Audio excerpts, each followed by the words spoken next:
Hola, buenas tardes. In mid-October in East Yakima, Washington, when the summer heat had simmered down and November's general election was heating up, Dulce Gutierrez was knocking on a lot of doors. Mi nombre es Dulce.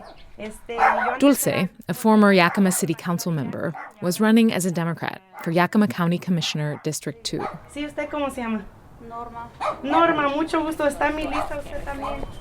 Yeah, as the candidate, there's a lot more questions directed for me specifically, so I take a little bit more time at every door than the volunteer would, or a volunteer for the campaign would. So, And yeah, the election is over now, and as happens so often with elections, what came before feels like ancient history. That, of course, depends on just how big the red wave is. But we're returning to this scene because there's something important here that will be part of an ongoing debate well into the future. Latino voters are one of the biggest and fastest. Before the election, there was a lot of local and national consternation over the power and potential rightward swing of the quote-unquote Latino vote. A nationwide survey of Latino voters showing support for a Republican-controlled Congress jumped 5 points. After Democrats ended up doing a lot better than expected, most of that just dwindled away.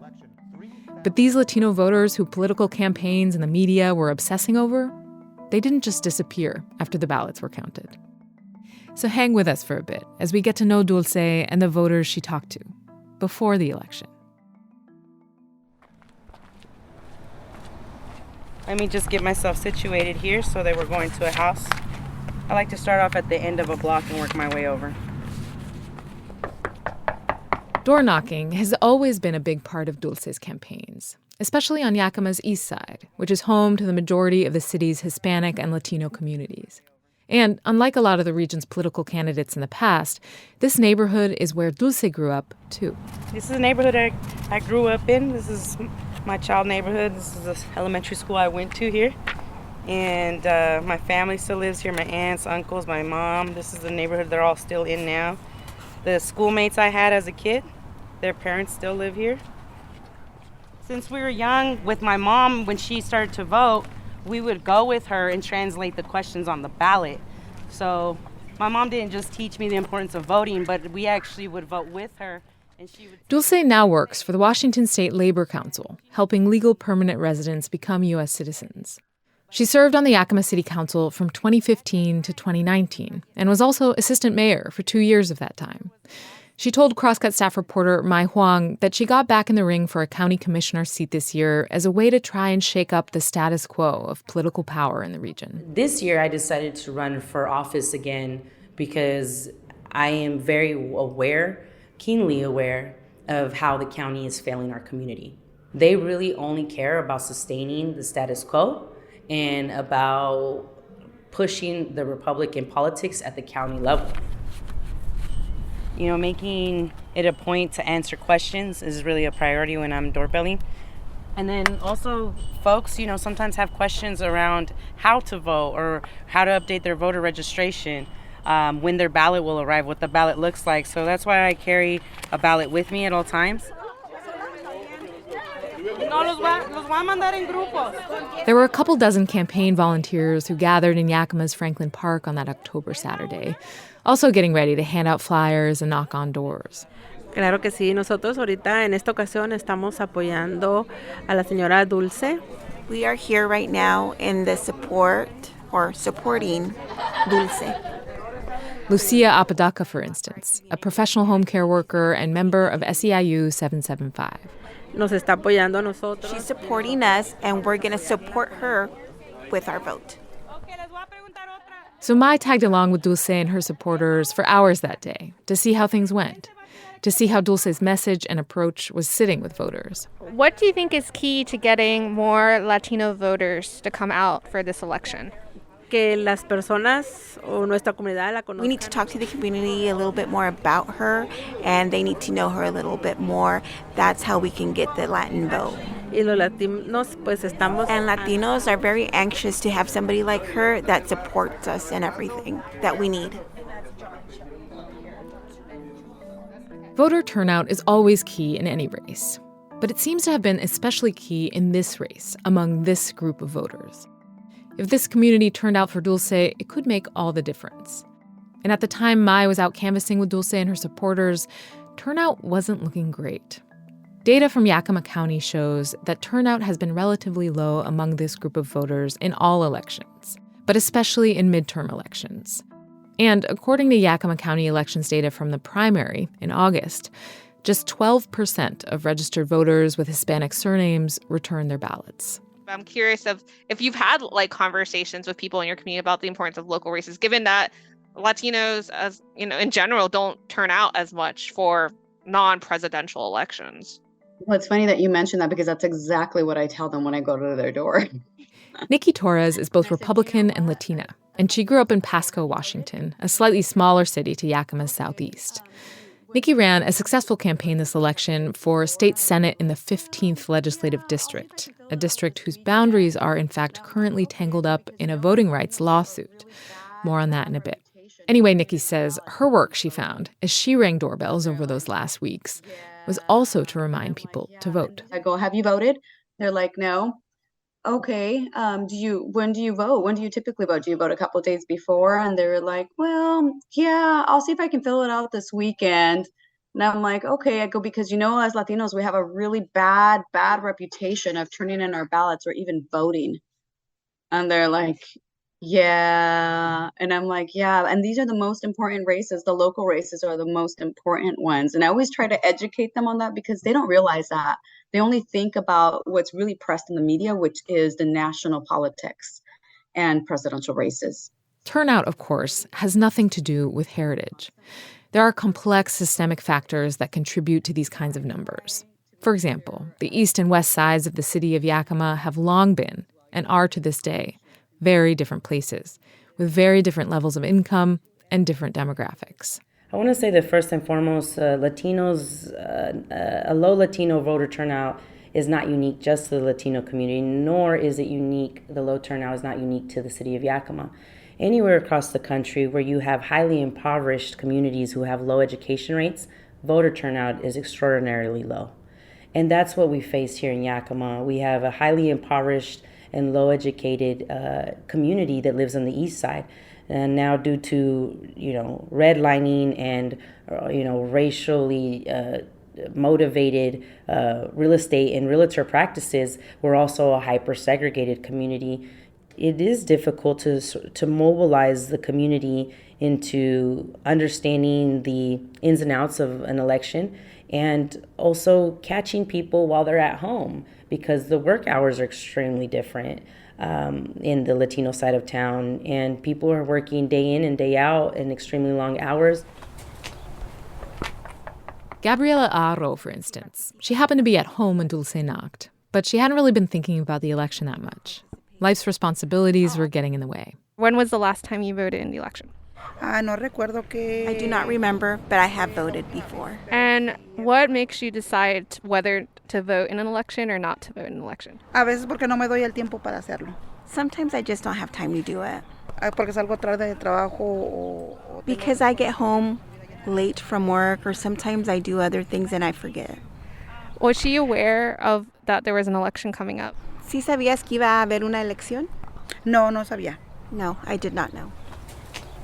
I think I had gotten some election, the pamphlet thing, and then I just kind of just put it on the table. Melquisedec Lombera, another voter who answered the door when Dulce knocked, is a cardiac nurse who grew up in Yakima, went away for school, and recently came back.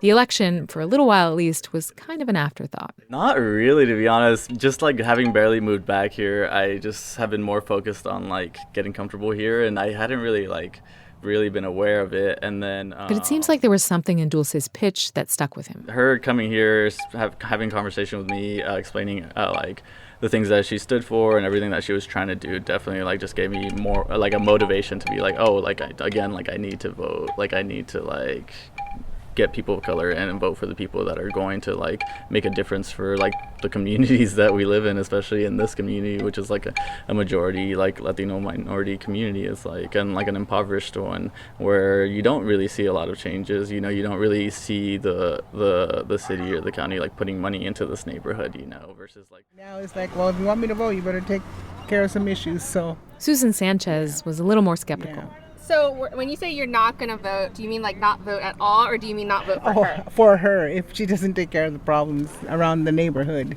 If she's coming around the neighborhood, then I want issues addressed. You know, I want it to be a safe neighborhood, and I want, Decades of disinvestment in East Yakima, which is something that Melchizedek noticed too, made Susan skeptical, it seems, of all politicians, regardless of party, regardless of identity. There's that age-old question that was hanging in the balance in this election, as in all elections. What have my elected leaders done for me lately? And how Latino voters answered that question at the neighborhood level, but also at the state and national level, that, we were told, could change everything. Some polls have Hispanics basically just tied between Republicans and Democrats. If you ask Dulce, the traditionally Republican political leadership in central Washington, at least, does not support the interests of the Latino electorate. There is one party that has been in rule in our region, which is the Republican Party, for many, many, many years, longer than my lifetime, and I'm 33.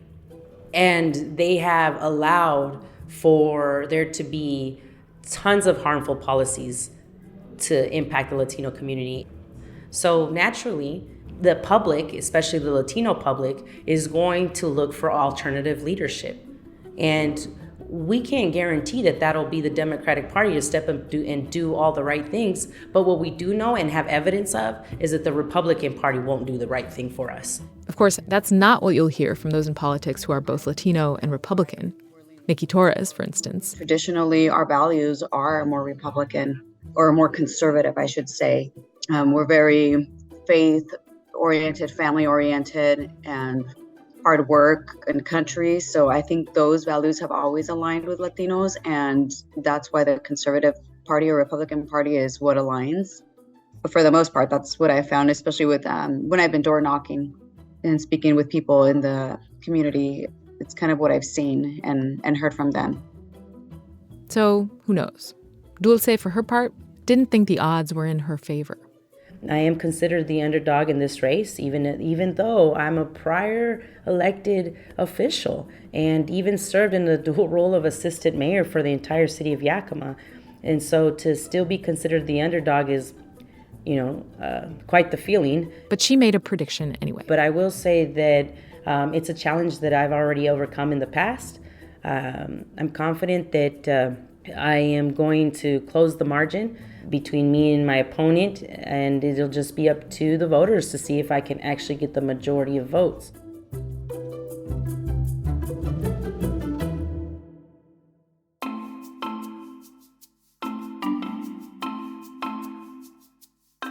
I'm Sarah Bernard, and this is Crosscut Reports. This is the second episode in a series about the fight for the Latino vote in the Yakima Valley. Yes, you are hearing this after the general election, so the results are in, and what happened in Dulce Gutierrez's race is now known. We'll get to that, along with the questions her candidacy raises about political representation, participation, and power. But first, we're going to take a look at the November results and try to understand what happened among Latino voters. We'll dig into a battle that started long before this election and is still ongoing. And then we'll zero back in on Jordan Chavez, the 18-year-old first-time voter you met in the last episode. We'll ask how he voted in the end and how he's feeling about the results. Stay with us.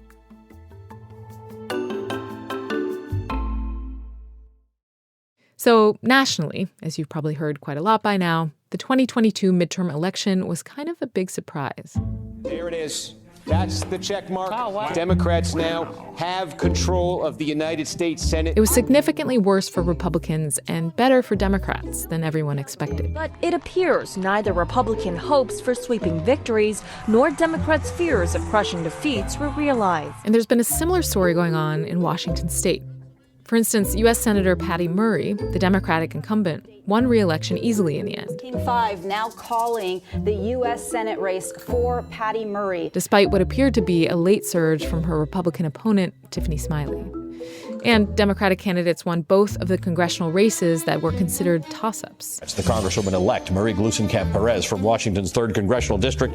Republicans did end up taking control of the House of Representatives, but they didn't get any help from voters in Washington's 3rd or 8th congressional districts. I do think a lot of Democrats kind of breathed a sigh of relief on Tuesday, the result, frankly, was almost a politically neutral year, which in a midterm year with the president as unpopular as he is and the economy as tenuous as it is a pretty strong result, actually, for the incumbent party. Ben Anderstone is a political consultant in the region who does a lot of number crunching, usually for Democrats. I'm a political consultant with Progressive Strategies Northwest. I work on candidate and ballot measure campaigns, largely progressive and Democratic causes around the Puget Sound and region. And kind of my focal area within campaigns is probably data stuff and voter demographics and voter behavior and stuff like that. So yeah, Ben spends a lot of time with political data, which means he spends a lot of time going through precinct-level voter data, cross-referencing that with census data, doing some extra math to make predictions, and so on. And some of that focus has been on the Latino or Hispanic vote. Very much the Hispanic vote and the Asian vote have been a big topic of conversation in a lot of the text chains I've been having with other data people recently. So what role did the Latino vote play in all of the left-leaning results we're seeing in Washington?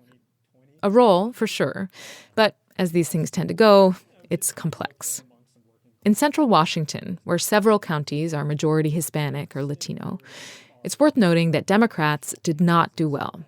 And as Ben points out, some of that outcome is likely to have come from these voters. So there are some variables that we're going to have to look at, but I do think there's some early signs in Washington that both the Latino and Asian American vote probably did progress toward swinging a bit toward the Republicans, yes. With some caveats, including that as of recording time, we still didn't have precinct-level voting stats, Ben explained that the swing was pretty dramatic. For instance, in the last midterm election in 2018, when Democratic Senator Maria Cantwell was on the ballot, Cantwell lost in Yakima County, but just by 16 points. Patty Murray is currently behind by 30. So that's a 14-point swing, even though the candidates are doing very comparably to each other statewide. In Adams County, which is Othello, we saw a swing from Republican by 35 to Republican by 55 in the results. And in Franklin County, Pasco, we saw a swing from Republican by 20 to Tiffany Smiley leading early ballots by 39. Yeah, those are some big swings toward the Republican Party. I mean, For sure. And there's still some questions about how much of that was turnout, but my strong guess is not all of it. Turnout was low in both the primary and the general, and among Hispanic and Latino voters.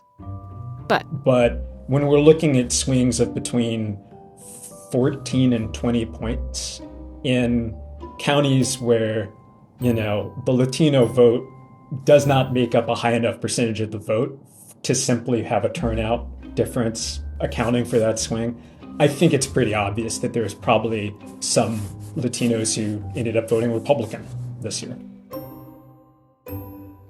You'll find a murky yet similar picture if you take a look at the impacts of Latino voters at the national level. Former Texas Representative Mayra Flores, who made a lot of headlines for flipping her Hispanic majority district red. The Democrat Party walked away from the Hispanic community to cater to the far left. Lost to her opponent, Democratic Representative Vicente Gonzalez. And there were a number of outcomes like that around the country.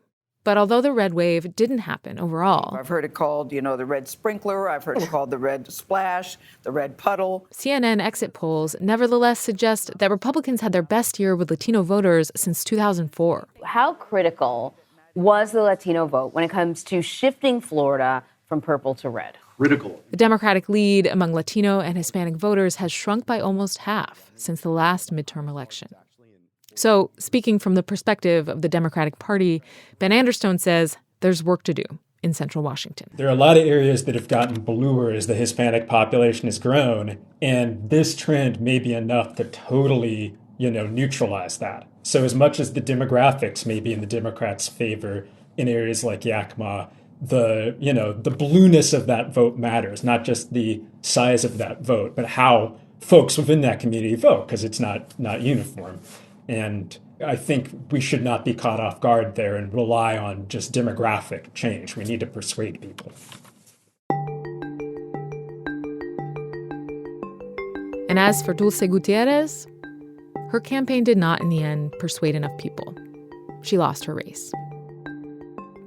"I'm grateful to each voter who participated in the elections," she wrote in a public post on Facebook. While the results were highly disappointing, there will be more opportunities to engage a diversified pool of qualified candidates in 2023 and 2024. Dulce was considered the underdog in her district. She said it herself. I am considered the underdog in this race. This loss could have been due in part to the strength and reach of her Republican opponent, Kyle Curtis. It could have been because of the low turnout overall, or among Latino voters. Or it could have been related to some kind of swing to the right among Latino voters. Yakima County data from mid-November, for instance, suggests that just 26% of voters with Hispanic surnames returned their ballots in the general election. That's more than 12%, as it was in the primary, but still pretty low. Ben Anderstone says that Yakima County's District 2, where Dulce ran, should have been about a 50-50 split, Democrat-Republican, if you look at past data and do some modeling based on turnout and so on. That's not what happened. Turnout was low, yes, but also Democrats just got clobbered. It's pretty hard to win a district without Patty Murray also winning it. If Patty Murray loses a district, it's tough down ticket. Patty Murray did lose all of Yakima County by a lot, as Ben was saying. Tiffany Smiley won in a landslide, 65-35. And Dulce lost by a significant margin too, 15 points, so 42-57. That margin, given Dulce's strength in that community, makes me think that Democrats just lost ground down ticket in that district, which again tells you that something probably happened with the Latino vote there. We should note that Progressive Strategies Northwest, where Ben works, consulted for Dulce's campaign this election cycle. Anyway, Ben later followed up via email to let me know that the precinct-level data, when it did come in, deepened that narrative of a shift to the right. East Yakima, the part of Yakima with the highest percentage of Hispanic residents, saw a decrease in votes for both parties since the last midterm election, but a far bigger decrease in votes for the Democratic candidate for U.S. Senate at the time. It was a decrease of 9% versus 42%. A similar story happened in majority Hispanic Pasco and East Pasco, where Republican Nikki Torres is from. When it came to the Senate race, those precincts saw an 8% increase in the Republican vote versus a 46% decrease in the Democratic vote. Low voter turnout overall in East Washington had an effect, of course. But still, the numbers Ben Anderstone is looking at, he told me it's pretty suggestive of a Republican swing. So maybe in some small part due to that Republican swing, Democrat Dulce Gutierrez lost her race for a seat on the board of Yakima County Commissioners. But that loss doesn't mean her fight is over. As she wrote at the end of her post-election statement on Facebook, "We are living in a historical chapter of institutional change in the Yakima Valley, and this campaign gave us reason to believe the best is yet to come." In fact, Dulce and her supporters have long been, and are still, fighting for the Latino vote, sometimes in a completely different arena, the courtroom. More on that after the break.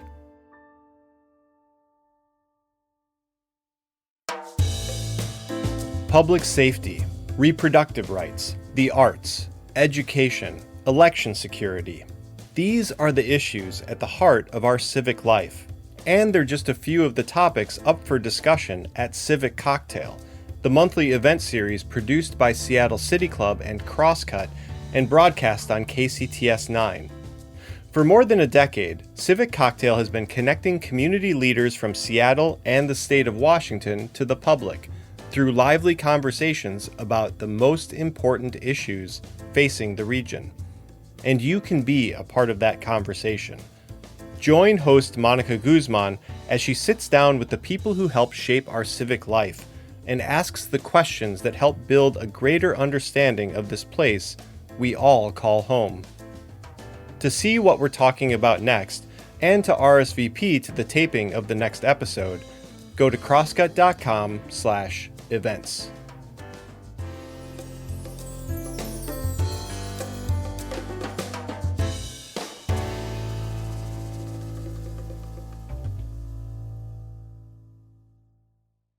So Dulce launched her first political campaign for a seat on the Yakima City Council when she was just 25 years old. The timing was crucial and historic. Then I was encouraged to run for the Yakima City Council in 2015. I need a little bit more energy than that. How's everybody doing today? after the city lost a Voting Rights Act lawsuit by Latino residents in my area of town. These Latino residents, with the help of the ACLU, had filed and eventually won a lawsuit in 2014 that found that, quote, the non-Latino majority in Yakima routinely suffocates the voting preferences of the Latino community, which, then and now, represents nearly half of the city's population. So Yakima's local voting structure and boundaries were changed so that each neighborhood could elect its own candidate to the city council instead of every seat being an at-large seat, which tended to privilege white candidates again and again. We were being faulted as a Latino community for our own lack of representation based on two false narratives. One, that the majority of us were, in their words, illegal and not allowed to vote. And the other part of the Latino community just did not care to vote. And therefore, it was our own fault for not having any Latino representation. That was extremely offensive, and it was an insult to our intelligence. It was very obvious to our community that the people were clenching onto power in these seats. I'm running because I love my community, and my community deserves to be treated equally, just as equal as all the other districts in the city.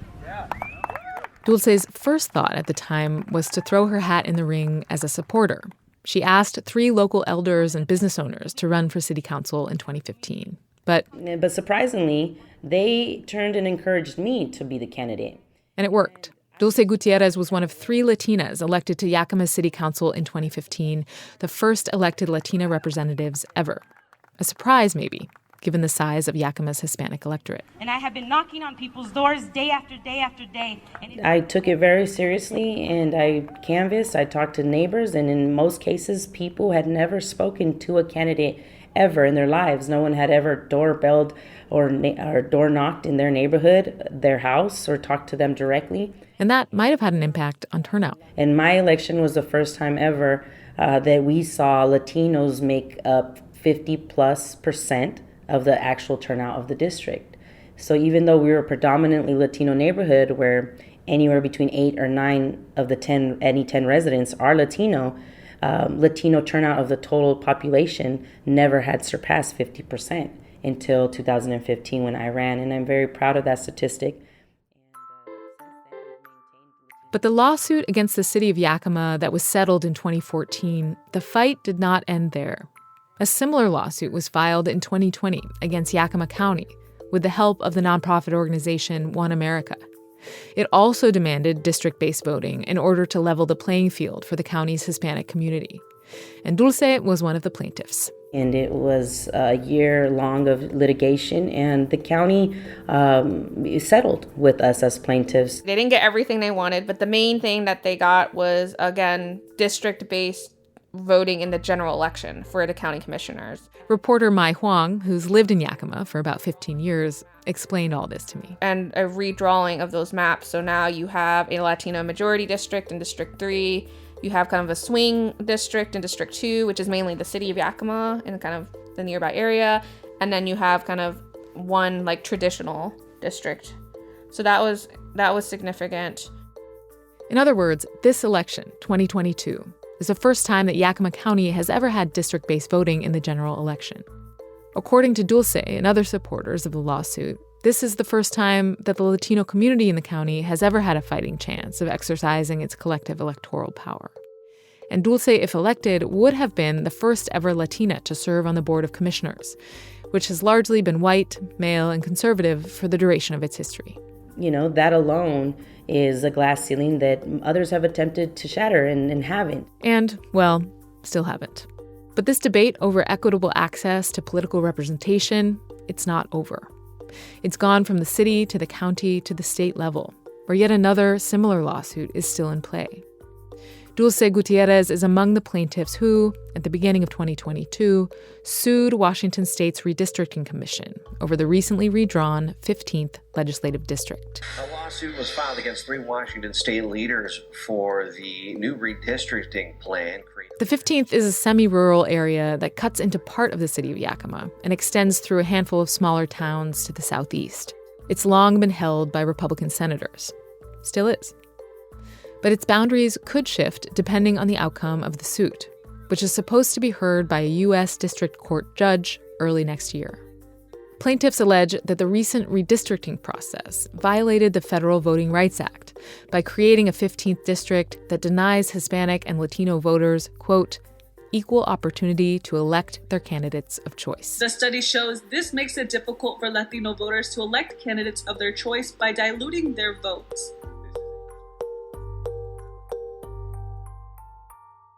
But it seems a lot of politicians are still asking themselves, who are these voters' candidates of choice?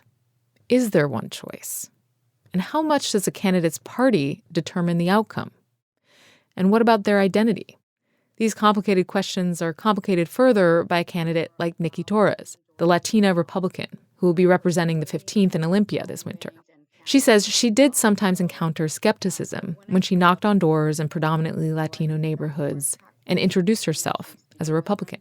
And I found that a lot of them are kind of like, oh, and you're running as a Republican, and they're like, interesting, so some of them that might, because a lot of them are more moderate. They're not really for a party to say, but even though their traditional values are more conservative, they may still be more moderate and not really voting by party. They might just be voting by issues. As a result, she says, she often would find common ground. So when I'm having that conversation with them, they're really excited to see a Latina. And then I explain to them, hey, I'm not any different than you.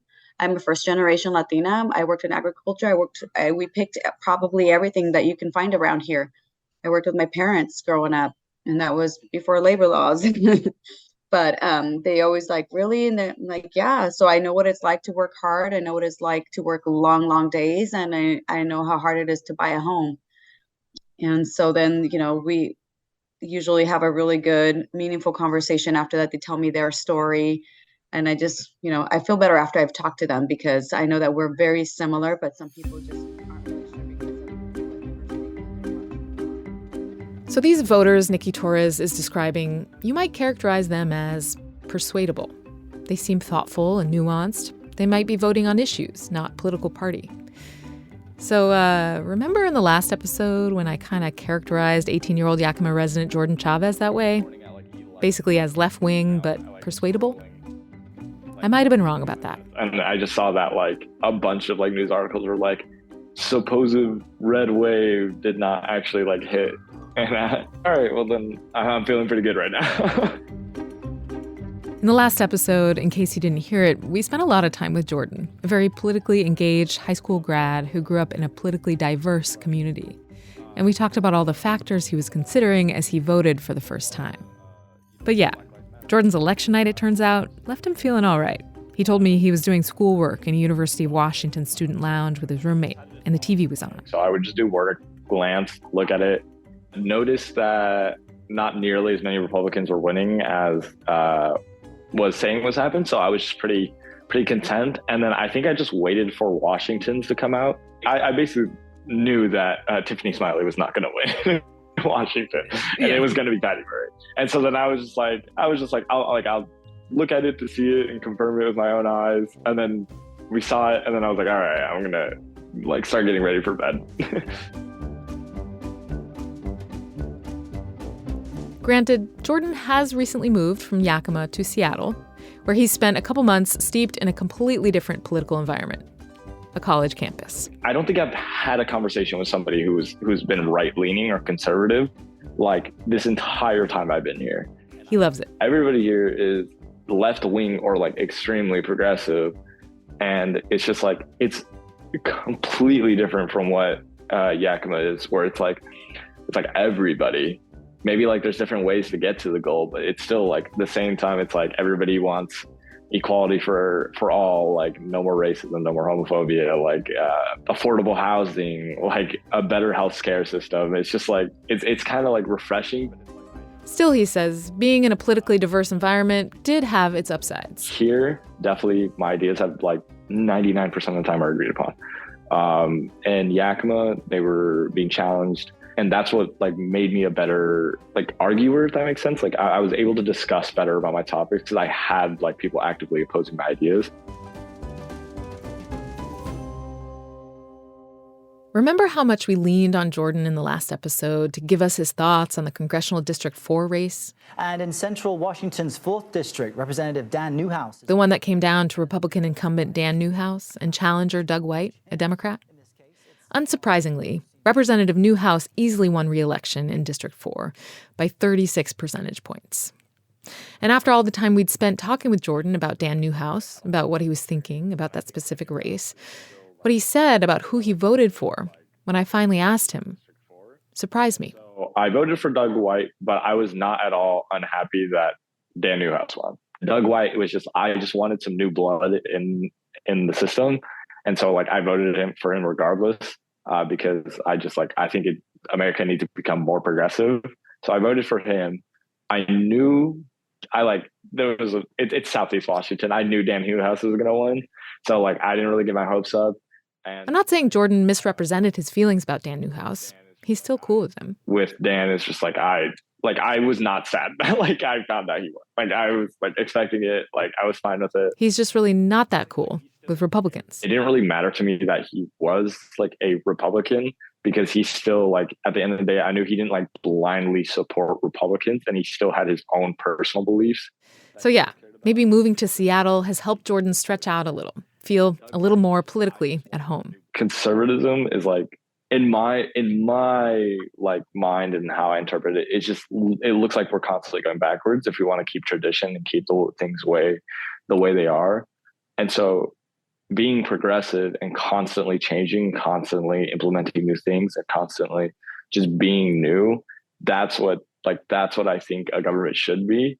And it has only deepened his love of politics. I am pretty stuck on the politics. I am going to do poli-sci and everything, but I'm deciding if I want to double major in something else. Maybe he'll work on a campaign someday. I was thinking about working in a campaign, but it's depending on the position, you don't get paid as much. So I want a job that is able to sustain me. So, or maybe he'll become a lobbyist. Another thing I was looking at was lobbying and becoming a lobbyist. But so far, one thing it seems he doesn't want to do, move back to Yakima. Oh yeah, no, it's this is the best. I really love Seattle. I'm really loving it here. I would not go back to Yakima willingly unless I had to go for a vacation, which I am excited to go back for Thanksgiving. I like it here, and I'm adjusting very I don't think I felt homesick this entire time. And my mom was telling me that oh, you're gonna feel homesick as much as you say you don't. And I was I'll miss you guys. I'm not gonna miss Yakima. We, however, over at Crosscut Reports, we are going back to Yakima. And so this is Yakima Avenue. We're probably technically... We'll be checking in on the lawsuits that continue to push the region toward a political reckoning. Here's a group of Latinos kind of saying, hey, we have a civil rights claim over here that, doesn't fit into what either the Democrats or the Republicans want to do. We'll be digging a bit deeper into the changes over the decades that have made this issue what it is today. All that and more on a future episode of Crosscut Reports.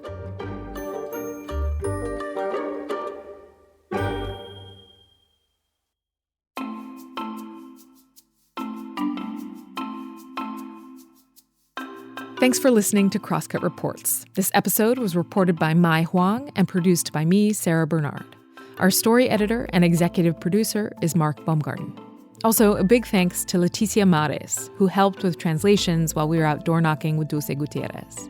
And thanks to TJ Molinax, who took photos for this story. To see those images, follow the link in the show notes. Or you can go to crosscut.com/podcasts and click on Crosscut Reports.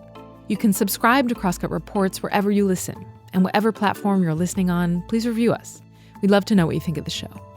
Also, if you'd like to support the work we do at Crosscut, whether it's our lineup of podcasts, the live events we host every month, or the in-depth reporting we deliver every day, go to crosscut.com/membership. In addition to supporting our journalism, members receive complete access to the on-demand programming of Seattle's PBS station, KCTS 9. For the latest political, environmental, and culture news from the Pacific Northwest, visit crosscut.com. Crosscut Reports is a product of Cascade Public Media. I'm Sarah Bernard. We'll be back soon with another episode.